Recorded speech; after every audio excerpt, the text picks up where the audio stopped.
Welcome back to the Journal of a Happy, Successful Leader. This week, I want to talk about values. And I'm going to share probably a little bit of a longer podcast today with you because I've been on my own journey. And I'm going to share my own journey because I'm really big on the people and focusing on the fact that stories connect us. So I'm going to share my story and my experience and hopefully inspire some of you. But I see life from a different perspective. I know that because I'm told that, and I'm told that by people that are inspirational to myself, leaders in very high up, successful, or you would deem successful positions in life, in business, in corporate world. And I say business and corporate world because I'm starting to see there's a difference. There's a difference between business and being in the corporate world. And years ago, people said, I want to out of corporate, and I never realized it until now. So I'm going to share my story and how important it is to link values to that. When I talk about values, I mean what's important to us. Your values are positive.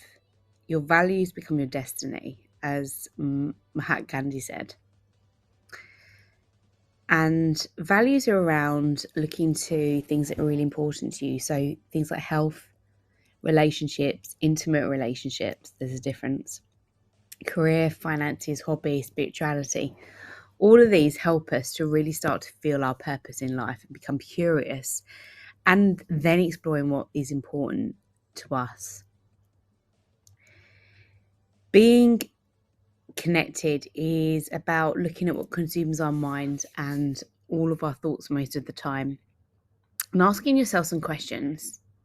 This doesn't have to be a focus on one thing, but about what also people say about you and what you know to be true. It's about exploring and enhancing our self-awareness. This is why I love coaching, because coaching is about really raising our self-awareness, looking into the things we don't want to look into, asking ourselves the questions we don't want to ask, and ultimately growing and developing a greater level of performance and optimizing areas of our life and really looking into finding the right path for us. Don't get me wrong, like I look back to the ages of 23, 26, 30 and thinking I had no idea. And maybe we will never. Maybe I'll be 34 now and in 4 years time be thinking I never knew what I thought was 34. Maybe that's just life. The ultimate point of this is about looking at really what's important to us. And actually that's never changed from when I started looking at it. So I met a coach back in 2015, just before I joined the coaching academy. And he started asking me these questions around what he values in life. And what I answered at the time he challenged was just social idealism. And I thought, God, this guy's talking absolute tush. But he wasn't. He was getting me to challenge about what was really important to me in life. And when I really stepped back and looked at it, I didn't know how to answer that. Probably in the right way for him or for me. So anyway, lots of different things started to happen and unfold. And this is where I say I love the idea of law of attraction and law of vibration. Not to the point where it's woo-woo, because there's some areas of that, if you are very ill and you think you're suddenly going to get better because you think positive, I don't personally feel that that's a reality. But I do think that when you are sure of your values and what you really want in life, when you live a life congruent to those, that's when stuff starts to come to fruition and life starts to happen for you. And I truly believe that because I've seen it. So I guess what I'm challenging here is for you to start unpicking and unpacking what's important to you. And that's got to go a level step on from that in terms of what do you do that in your actions and your behaviours that are honest to that. And I say that because I lived a life at 26 that I thought I was happy and allowed things to make me feel that way. But actually I wasn't. When when my ex walked away from me and stuff started to change and that setup of what looked perfect started to unfold and show that I wasn't happy and stuff wasn't great, I looked at things in a different way. So I'm not sitting here saying you've got to, where you're actually at isn't positive and you've got to really open your eyes and see that you need to change it. It may be that you are really happy and that's freaking fantastic, but it may be that you're not and you're just trying to cover stuff up. You need to work out what works for you. That's the ultimate. And someone asked me to share about values and what it means to me. So I went through a process where I had to look at my values in life. And now, strangely, I actually work with clients on really looking at this themselves. And when they come to me and they're not sure what their values are, I get them to do a tool which I call the Values Planner. And it talks through about where do you spend most of your time, what do you spend your money on, what are your thoughts on, what are the subjects you talk about with others all the time, what goals stand out in your life and successes, what subjects do you learn most about, do you read about, what and who inspires you. When you go through that process and you literally focus on 3 things to each of those questions, you start to see themes and you start to see patterns. And it is those that then I ask you, what are the most important values to you? What are the 3 most important? When you start to understand what those are and what most inspires you and motivates you, that's when you start to have drive to really achieve organically what you want to daily. John Maxwell said that your core values are the deeply held beliefs that authentically describe your soul. And I believe that sometimes people get into places where they think they know what's important to them or think they know what they want, but actually it's around others and others dictating or prescribing what they think they need for somebody else. And it takes real leadership and confidence and authenticity to say, actually, this is what I want. I think we live in a world where we negatively think as default, and we allow ourselves to tell others you're right, you're wrong, because it makes us feel better. And when you suspend judgment of others and you really naturally take a decision to consciously be aware of how you look at others and you actually let that judgment go, that's when you become more free to building great relationships and connections. And what I've noticed is that a lot of the relationships I have in my life they're not negative, they're very positive. They're authentic, they're people that believe in me, I believe in them, and they're genuine. And I thrive when I'm around them and when I talk to them, etc. But the problem with that is that you then disassociate from negativity. And then when you are showing up with people that are negative, you almost sometimes have to be aware of how you respond to those, because otherwise it has a spin to be negative on you. But then there's 2 sides to that. You can either embrace that you have to have that, and how do you manage yourself within that, or you just associate yourself with people that are positive. And why fucking not? We're only here once. Why should we just, associate ourselves with people that are negative and challenge ourselves to continually think about how we can be better? We just need to be in a moment and be the best we can be and love what we do. So values are really important. They're important because when we have our tough days, we draw upon those moments and those values to say, I've got this, I believe in myself, I know I can do this. This is my reason why I'm doing this. And all of that sounds cliche, but actually it's not. If it was, I guess cliches are cliches for a reason. And if we didn't pursue what we wanted to in life, what's the point? There is a tool I do with clients, and it invites them to be about, 65 or 75. It's called the rocking chair. And it invites them to write their life and to look back and pretend they're telling their grandkids what life held for them and what happened.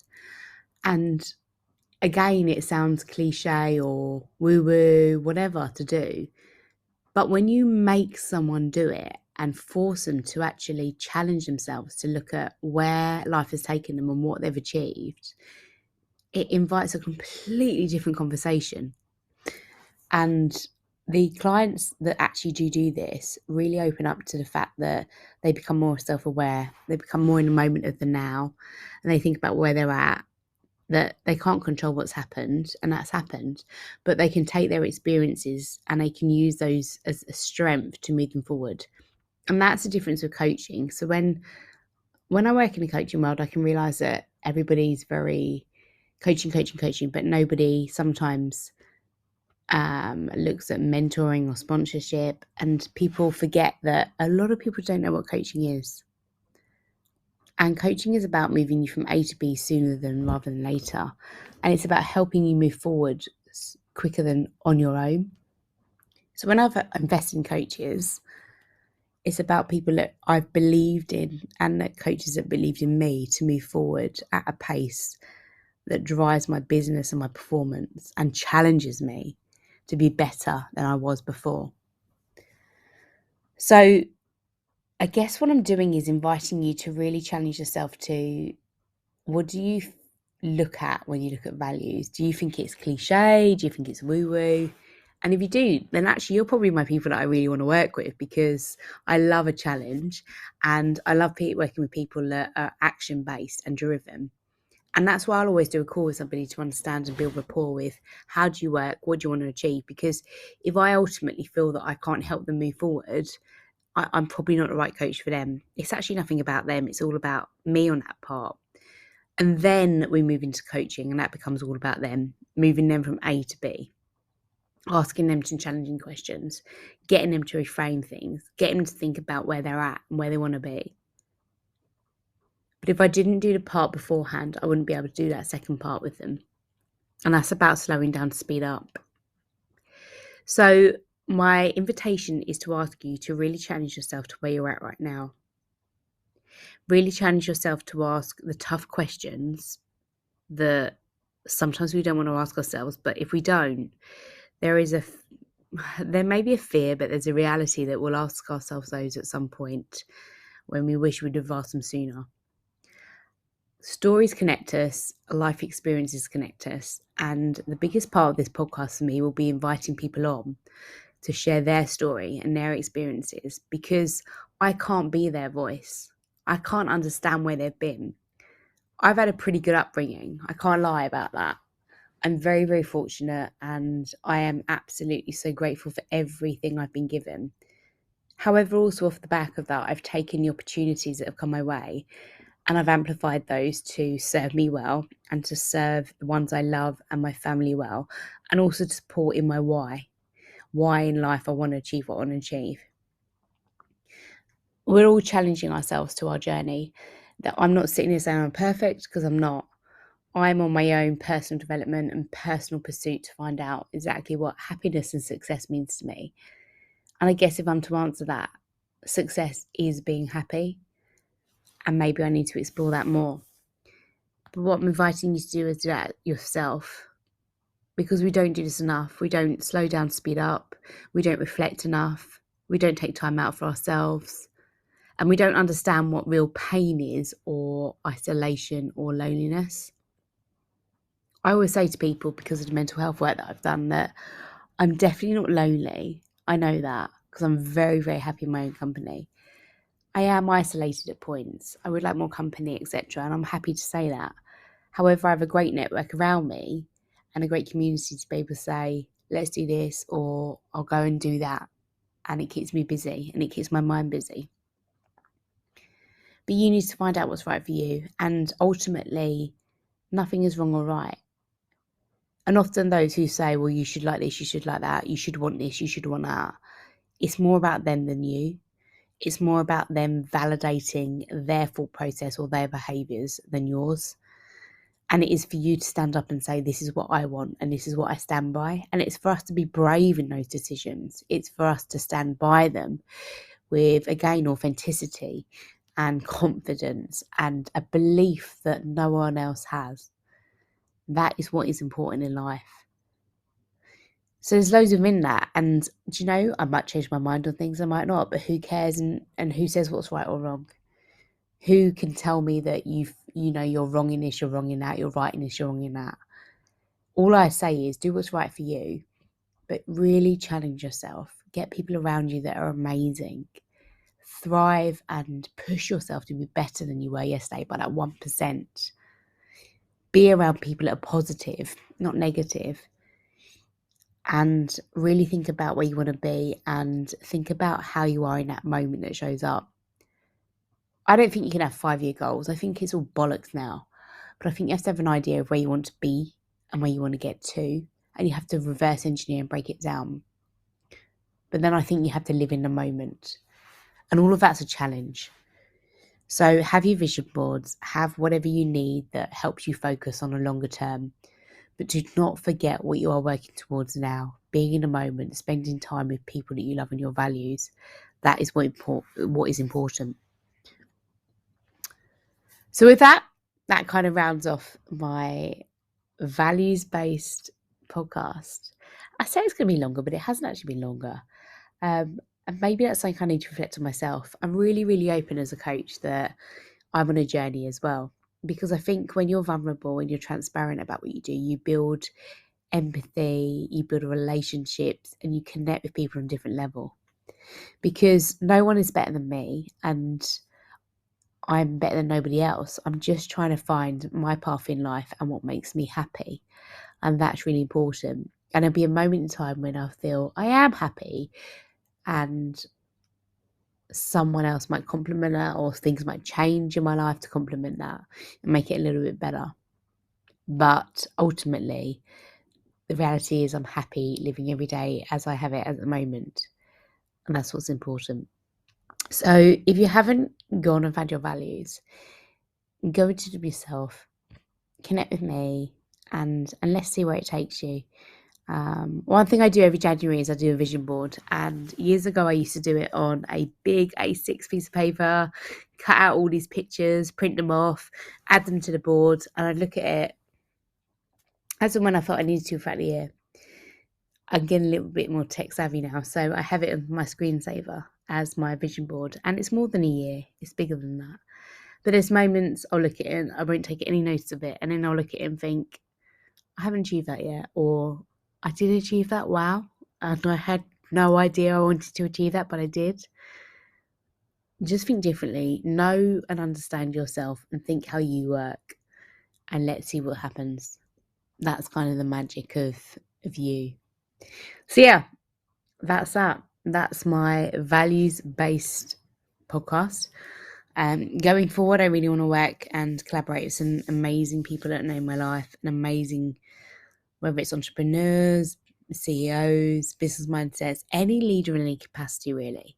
Everybody has something to offer of value. And that's really important to remember. So with that, I'm signing off. Enjoy your week, have a great day, and know that you add value.